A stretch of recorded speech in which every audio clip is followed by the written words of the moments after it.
All right. So the dude that's in the middle of there, and yes, he does look like Scourge from Ice Age. I got you. The blonde that's next to him is his girlfriend, and they do OnlyFans together. And essentially, the way he makes money is he lets her get by other dudes, more or less. And of course, that kind of triggers the jealousy and that kind of ick response in Andrew.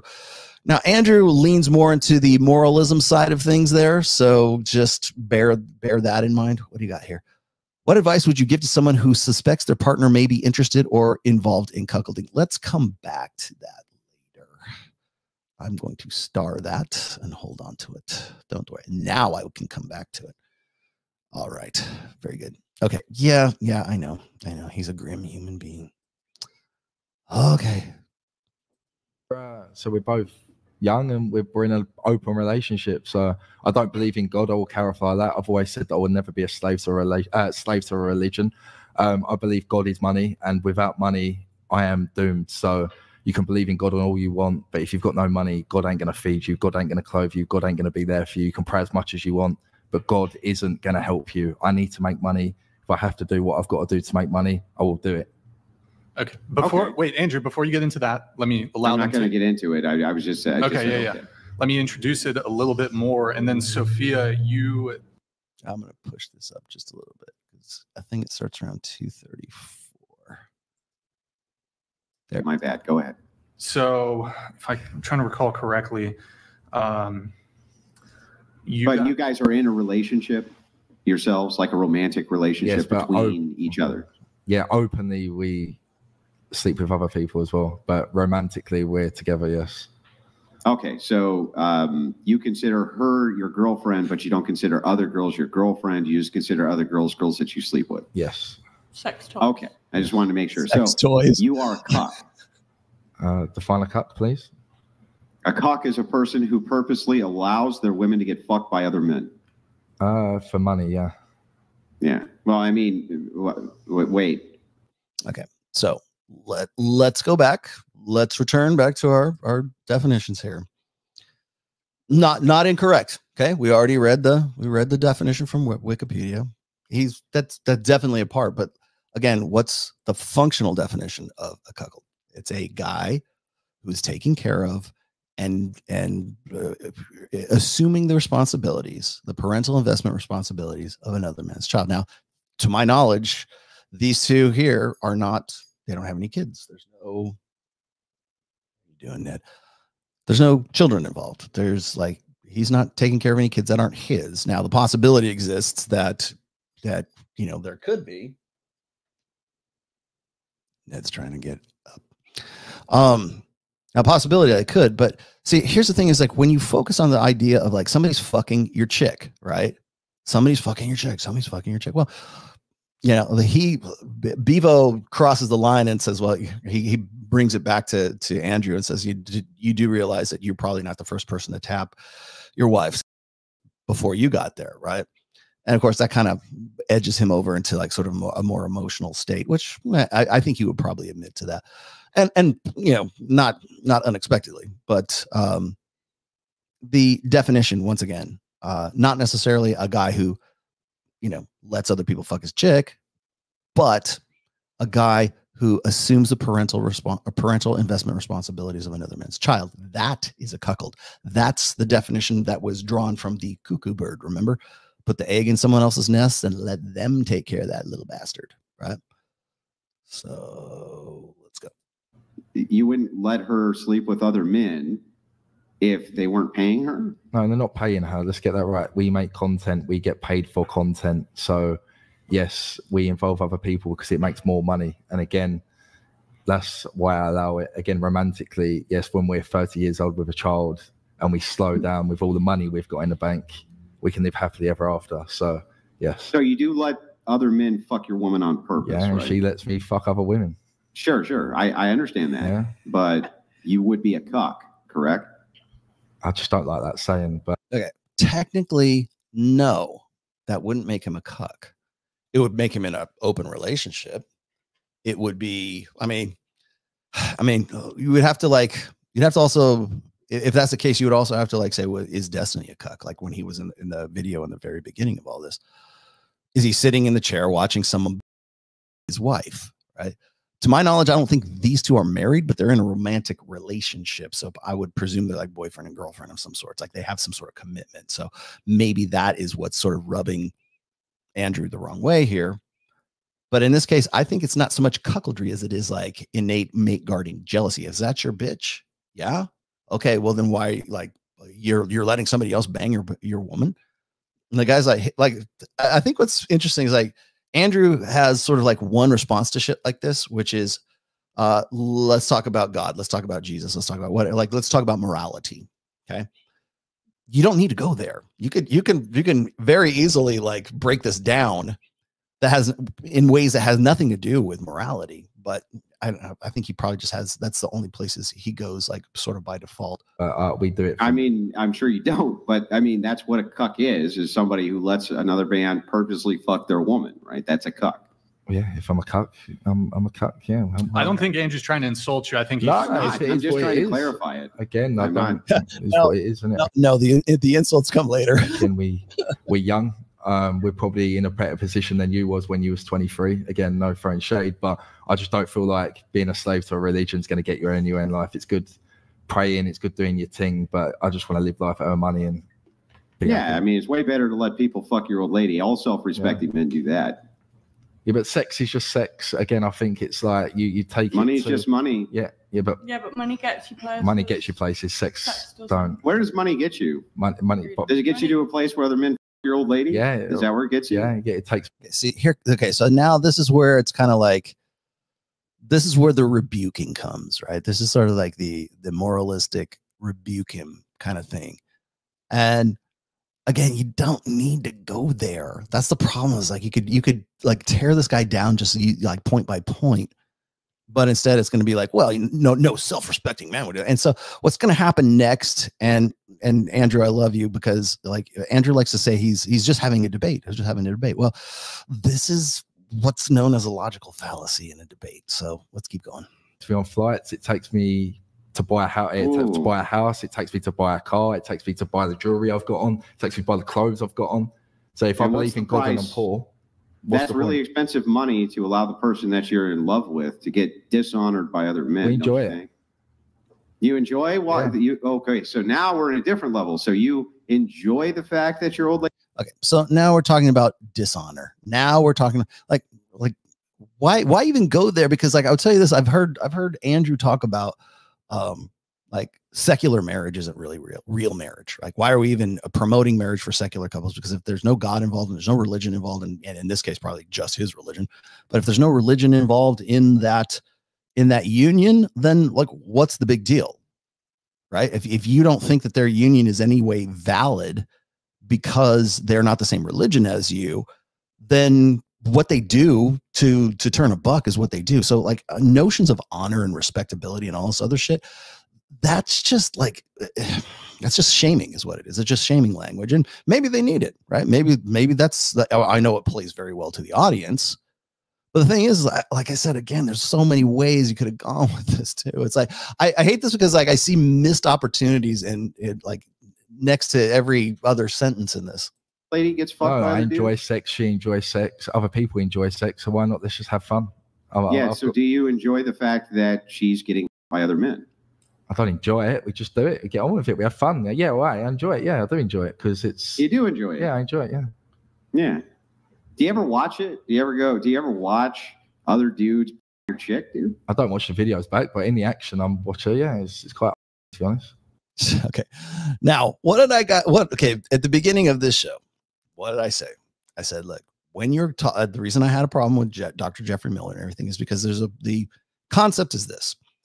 Cuckolding only works, or open relationships, or polyamory, or thruples, or whatever it is, whoever's fucking who, right? The only way that works is if you can eroticize the jealousy instinct. If you can find some way to turn, but anything can become normal, okay? Like you can see some pretty gnarly ass shit that people find as fetishes and kinks and stuff like that. You have to get past, like for a lot of this stuff, you have to get past what's known as the human revulsion response, right?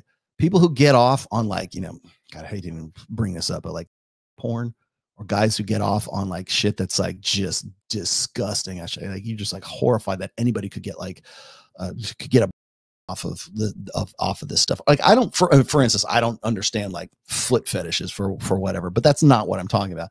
You have to get over that revulsion. You have to get past this normal instinctual revulsion that you would have for something in order for that to become eroticized. That's very much the same dynamic that is at play when it comes to jealousy, when it comes to mate guarding.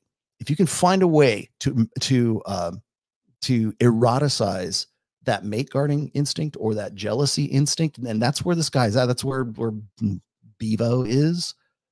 He's not gonna. It's at that point that there's no way that Andrew is going to be able to shame this guy, because he does. He's like, yes, I do get off on this. Yes, this is hot to me. Yes, and I make a lot of money at this. Awesome. You want to know why so many women are completely shameless when it comes to like OnlyFans? Is because they've gotten past the point of that shame. So you telling them you should be ashamed of doing what you're doing, they moved past that like months, maybe years ago. So trying to bring them back to that point is like next to impossible. And as I said, missed opportunity. I know what he's trying to do, and he could do it in a much more efficient way, but he kind of like screws the pooch here by resorting to sort of like name calling and ad homs. So you get off to it? Yeah, in the act, yeah. If I'm sleeping with someone else and she's sleeping with someone else, and yeah, it's just. It sounds like you're the slave. Nah, it sounds like I'm free and you're the slave. You know what I never have to worry about? I never have to worry about another dude fucking my old lady. Okay, what Andrew just did there is a logical fallacy. It's called presuming the point. Okay, whereas the solution to the argument is inherent in the question. Okay, so. He presumes that there's a presumption. I forget the name. What is it? I'm just not bandwagoning. It's is it appeal to? I think it's appeal to popularity or something like that. The one thing that I notice in Andrew, and again, this is me like giving Andrew, if you're watching, constructive criticism here. One thing that you do, Andrew, is you presume the point. That's a logical fallacy. You presume the point. You presume that everybody agrees with you. Everybody, at least I don't have to worry about dishonoring my wife and blah, blah, blah. Well, he doesn't care.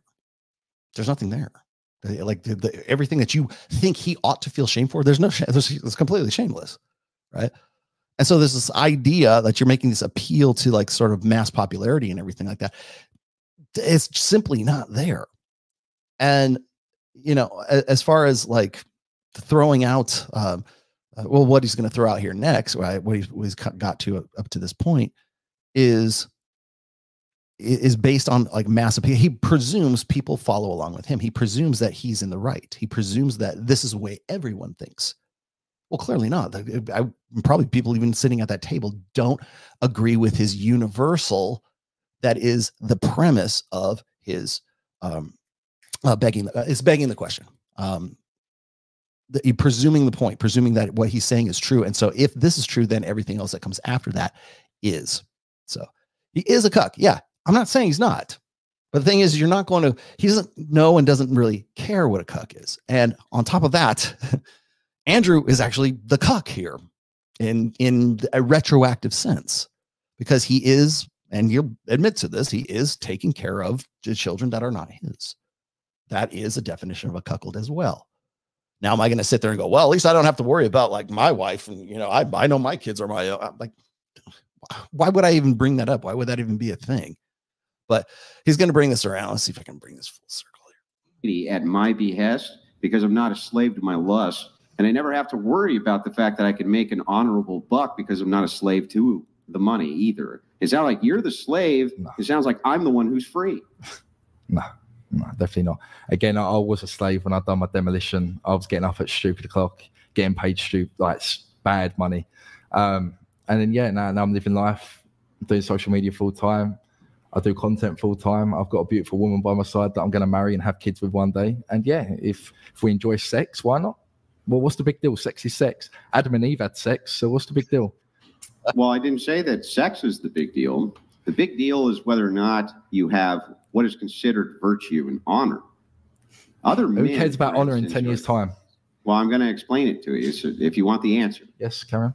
Other men are always going to see you as a cuck. They're going to see you as less than a man. And the reason they're going to see you as less than a man is because you purposely allow other men to your chick. Okay. That, once again, this is begging the question. This is presuming the point.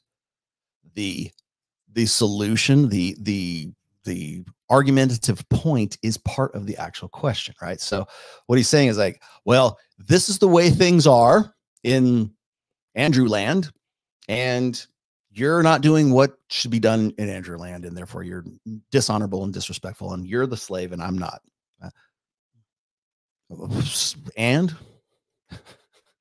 And see, the problem is that we're getting into you get into murky waters when it comes to like combining the jealousy response and the mate guarding response with morality. And that's the hell, it's in the 10 commandments. It's in the thank you, Jim Sexton. It's in the 10 commandments twice, right? Thou shalt not covet thy neighbor's wife, and thou shalt not commit adultery. It's in there twice. Okay. If you look at things like the 10 commandments, if you look at things that are like sort of religious proscriptions, things that are like, don't do this, right? These are the rules, right? Most of those are based on basic human instincts, on basic like things that have, at least in our evolved past, have served us very well. Why shouldn't you fuck another man's wife? Well, God said so. Okay, well, fine. But there's also a latent purpose to that. Because if you're fucking another man's wife, then you're going to be, we don't know who the kids are. Then we don't know, you're triggering mate guarding response. You're triggering jealousy. All this shit, all this really bad shit happens if you covet your neighbor's wife. If you're your neighbor's wife, you're committing adultery, a lot of bad shit happens. But I want to fuck. I want to fuck. I want that chick, right? Or like when you look at like the 7 deadly sins, like greed, pride, avarice, gluttony. Gluttony's a good one, right? Every one of those quote unquote 7 deadly sins maps onto a basic evolved human dynamic, right? Lust. Okay, well, I think that's pretty obvious. Gluttony. Well, yeah, you're overeating. You're this is a bad thing, right? But like it's a good thing if you're living in hunter-gatherer tribes, on the sub-Saharan African savannah, 100,000 years ago. That's great. Why do we want, we want to know why like we're so obese right now and the US population is so overweight? It's because it's what's called evolutionary mismatch. And so when we say, well, don't be a glutton, don't be like, well, the Lord says, don't be a fat fuck, right? No, I'll go with that. I'm happy that that's in the Bible, or whatever. But as far as gluttony being a sin, yeah, but it should. But like the latent purpose of it is you're going to end up being a fat fuck. And then a lot of things happen if you're a fat fuck, right? You get diabetes, you got, heart disease, all that other good shit, right? What was this? Proverbs 6:32. Thank you, Sam, who is my resident scriptural expert. But whoso committeth adultery with a woman lacketh understanding. Lacketh. Oh, it's real if it's King James Version, right? He that doeth it destroyeth his own. His own what? Oh, destroyeth his own soul.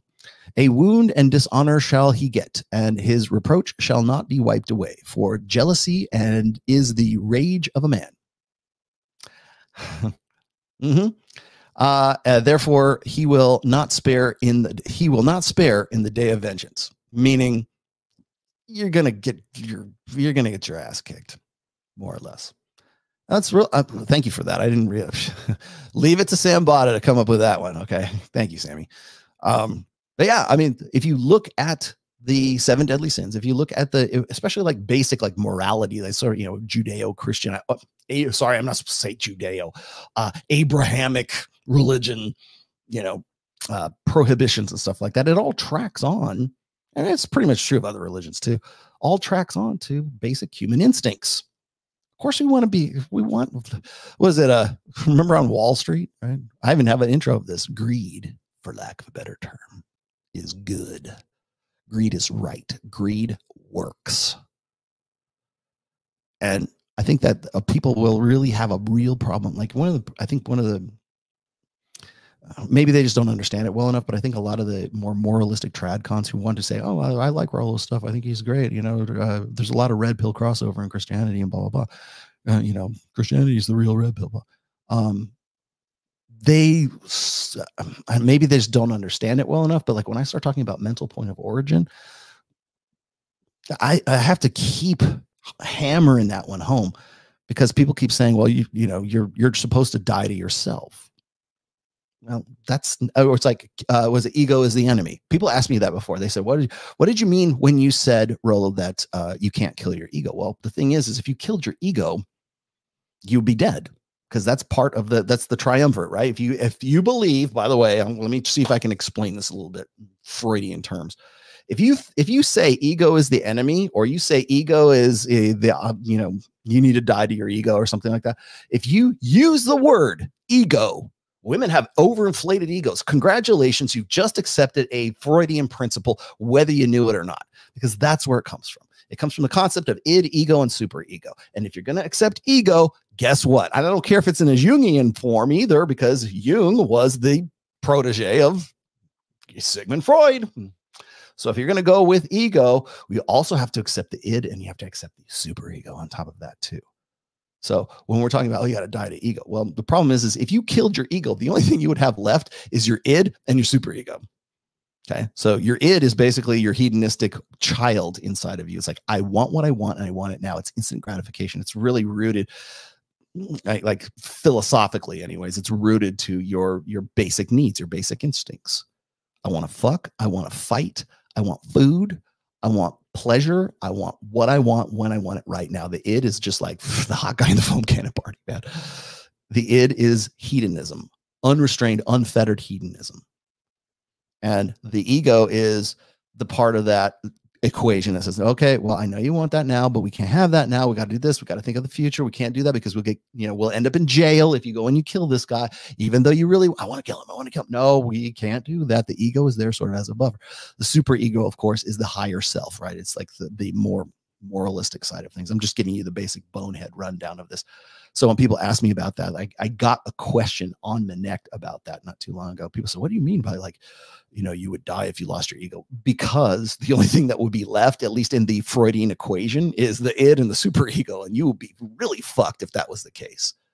So these notions of like dying to your ego and everything else, you're never going to do that because you have self-interest. We have our survival instinct is intimately tied to our egos.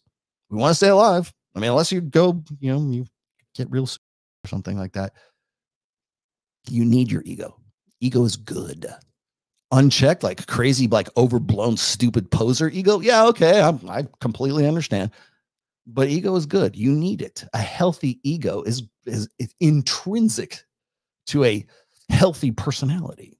So when I hear people say, you need to die to your ego, take that shit back to The Secret, man. Take that shit back to astrology or wherever the fuck you found it, okay? And that's if you accept the Freudian notion of personality. So, yeah. So because they consider this to be low virtue, they're always going to consider you to be lesser than them, no matter how poor they are. The poorest man on this planet is always going to consider himself richer than you. Little Helper 95 donated $200. Andrew is the perfect example of modern Christians, cherry-picking what he follows of God's word based on his own opinions. Treats everyone he disagrees with awful. Berates, belittles, insults. I haven't belittled anybody. In fact, we've just been arguing our various points. There's no belittlement. Right now, we're engaged in what's called an argument. Yeah. So I'm explaining to you. No, you're not. And I will explain to you why you're not here. Actually, I finally found this in the interim. I hear Andrew use this quite a bit. Like he always defers to say, well, we're having a debate. We're having an argument. Yeah, but the thing is you're using a lot of logical fallacies in your argument. So the ones that I want to draw attention to are these ones right here. Argument from omniscience. An arguer who would need omniscience, like see all and know all, to know about everyone's beliefs, disbeliefs, or knowledge. Beware of words like all, Everyone, everything, or absolute. Everyone loves football. All of us know that, right? Okay, so that's number one. You could say argument from authority, but that's like the higher authority. Now, here's the other one: argument, appeal to faith. Faith, by definition, relies on a belief that does not rest on logic or evidence. Okay, vote with your heart, not with your head. Got it. Appeal to ignorance. I don't think that really. Oh, appeal to the crowd. Here we go. Appeal to the crowd. Ad populum. An argument aimed to sway popular support by appealing to sentimental weaknesses rather than facts and reasons. This is where this is the lost opportunity right here. Often the common man or the common sense provides the basis for the claim. The common man or common sense. Everybody knows that. I wouldn't want men to think lesser of me because everyone thinks lesser of cucks. Well, do they? Do you have stats for that? Are you sure of that? In the 21st century, are we 100% sure of that? Because people are making, and here's the dividing line, I think, when it comes to, let me pull this up real quick. Here's the dividing line that I think happens is, put me back. By relying on these logical fallacies like this, you kind of diminish your case. I know Andrew, his head is in his emotions and his head. His head and his heart are in the right place. I'm 100% on board. But dude, just all you have to do is just pull yourself out of the moralism, and you win. You will fucking win. It's like when you're debating like abortion or something like that. If you are debating, like I told Jedediah Bila this, when Jedediah Bila was debating Destiny on abortion, both of them made appeals to emotion rather than appeals to empirical reality, objective truth, objective data. So I told Jedediah Bila this, I said, look, when you are seeing, if you ever have this instance again, whenever somebody on the sort of liberal pro-choice side of abortion starts talking about, oh, well, what about all the unwanted babies? And what about the orphans? And what about, right? What about most liberal progressive arguments when it comes to abortion, rely on emotional appeals and like very limited, like it's called whataboutism. It's literally a thing. Whataboutism. What about this thing? Well, turns out that, incidents of 98% of abortions performed are elective.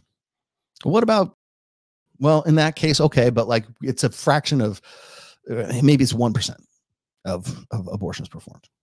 Okay, so it's sad, I understand, but what about, well, I got to look at the larger general whole before I start looking at little specifics like that. That's number one. Number two is like, if I told Jedediah, I said, simply ask him this. I said, what is the function of abortion? And most people don't, like, especially on the liberal side, but also on the conservative side, don't question their own epistemology, like the process of them coming to that particular belief. Well, everyone believes that, women should have the right to choose. No, that's an appeal to popularity. That's an appeal to omniscience. So, but what is the purpose? What is the function of abortion? And the answer to that, of course, is that it is a fail-safe for women's bad reproductive choices. You will never hear that come out of a liberal's mouth. You will never hear that come out of a progressive's mouth. It is the function of abortion is to have a get out of jail free card because that woman made a bad reproductive choice. As I've said before, the abortion is the ultimate, or the last expression, or is the ultimate expression of hypergamy. Nothing says that he ain't the right guy like being able to end that guy's genetic legacy in utero. That's it. Point that out and you win. Say this is why it is. So do you think that women should be the sole arbiters of the human reproductive process? And then you can have other more substantive, objective arguments that flow from that one. But you'll never get there if you're like, well, the Lord said it's wrong.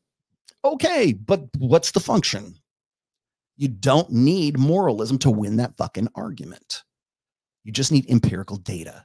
and asking the right questions. And you want to know why all these sons of bitches like Alex and Mac and Murphy and the rest of these sons of bitches who are like gatekeepers of what would like to be the gatekeepers of fucking Evo Psych right now, they have such a problem with the red pill. It's not the fact that, oh, they don't get this right or they get this wrong or they don't know about this study or that study. You know why they get pissed off and they get upset? And you want to know why I'm on a fucking NGO watch list right now?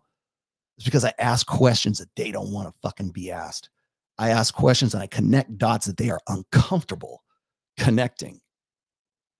And the minute it comes out of my, like, I don't got anything to lose. I'm just going to say what I'm going to say. Like when I'm going to do something, I have to be careful of my words when I'm talking about Andrew or I'm talking about like Lucario or anybody else, and say, you know, you're good, but let me see if I can help you out a little bit more there. I can barely do that without somebody going, oh, shots fired. I'm not firing any fucking shots. I'm pointing out flaws in the argument. I'm pointing out flaws in the process of it. I'm not trying to be a dick. That's he's your enemy now. So shut up. No, I'm not. Iron sharpens iron, and this is tough love. This is constructive criticism. So once again, let's move back to the, wait a minute. God damn it. I flipped it. There we go. So that was appeal to faith. The other one was appeals to the crowd, which I think is, and by the way, he's not the only one that does this. A lot of more like God pill guys, ortho bros appeal to the crowd. Then there's this one, and this is another logical fallacy. It's an appeal to tradition. Just because people practice a ritual says nothing about its feasibility. Again, what's the function? What's the purpose of this thing? Okay. Begging the question, also making an argument, the conclusion of which is based on an unproven assumption. And those assumptions come from arguments of omniscience, arguments of the appeals to the crowd, right? Similar to the circular reasoning of circular reasoning or a loaded question. Okay, so those are the ones that I wanted to point those out. I like Andrew. I think he probably believes he's earnestly trying to have a real debate. Debate is dead. It has been dead for quite some time. It's nothing but blood sports. If you think you're having a debate on YouTube, I will tell you right now, you're not. You're not having a formal debate. There's no guidelines. There's no topics. There's no time constraints. Like if you go and you look at debate on like on the Congress floor or in the Senate or whatever, they have a specific amount of time that they're allowed to talk shit. And then it's like, would the representative from Tennessee like to opine? Oh, I will cede my time at the floor or whatever. Did you guys see that? Was it Andrea Alexandria Ocasio-Cortez? And she was getting into it. Was that black girl? And it was like Mean Girls on in Congress. That's the kind of that middle school that kind of shit is not supposed to happen at the fucking Congress because there's protocol involved. That's the reason why it's something you highlight is because that's usually not the way debate happens. If anyone who's ever taken a college logic course or taken a college debate, have you ever been on the debate team or stuff? The first thing people will do is tear apart your logical fallacies. And so like when I was never on debate team, but I did take debate and logic when I was in college. And like when I see like people making statements and like making, forwarding premises and saying, we're going to have a debate. How come that Raul Tomasi won't debate me? Because you're not, give me a topic. Tell me what you want to fucking talk about. Come out to Vegas, sit across the street sit across the table from me. And we'll have it right here. We can even time it. You can make your point. I'll make my counterpoint. I will respond. I will rebut, whatever. We'll have it back. That's a formal debate. And you know why you'll never see that? Because it's boring as fuck on YouTube, man. They don't want that. People want you to fucking come to blows, man. They want blood. A real, like, fucking college level debate, that's dead, man. It's been dead for a long time. Even our presidential debates are not really debates. It's just like it's basically slinging shit at each other. And then, buy my book. On sale now. You get yours first before Tuesday, and then the price goes up. That's what it is. It's a sales pitch at the end of it. Where we go. That the poorest man on planet Earth who has a virtuous wife who's loyal to him is always going to consider himself richer than any amount of money that you give yourself based on the fact that you let other men your chick. You understand that, right? Yeah, but again, you're saying poor. Okay, so do you understand that, right? I understand that that's what you believe. If I was like, okay, so this guy looks like he's fucking half baked already. Like Bevo looks like he's fucking stoned. But if I was a sober Bevo, that would have been my response is I understand that that's what you believe. I don't think that everybody believes exactly. And everyone on planet Earth, you're not omniscient, sir. You know, you can appeal to the crowd all you would like. But here's the thing is like, even when you're looking at like appeals to popularity, I'll tell you right now, I wonder how many people, how much money these two make and the popularity they have. And we're going to talk about clout economics. Again, I'm not trying to defend these guys, but I'm just saying if we had to find a way to quantify that or qualify that, right? How much money these guys make off of their OnlyFans? Okay, is that how we can like find a way to qualify or quantify the value of what they do versus the value of what he presumes everybody holds dear to them? I make money in an honorable way. Okay, but you make less money than I do. All right, well, why? Because more people want to see me, this chick, or want to see other dudes, my girl, than they want to listen to you pontificate. So that kind of ruins the whole appeal, the logical fallacy, the appeal to the masses. Again, it presumes a point. It's begging the question. It's like the answer or the point is inherent in the question that he's asking. Everyone believes that, don't you? Am I right? No. But again, if I'm making money and we enjoy it, what is the problem? I don't care what anyone thinks. I'll get death threats on the daily. Well, I don't care. Yeah, right. So I mean, if you don't care about virtue, that's it. If you don't care about virtue, like the rest of us, quantify virtue.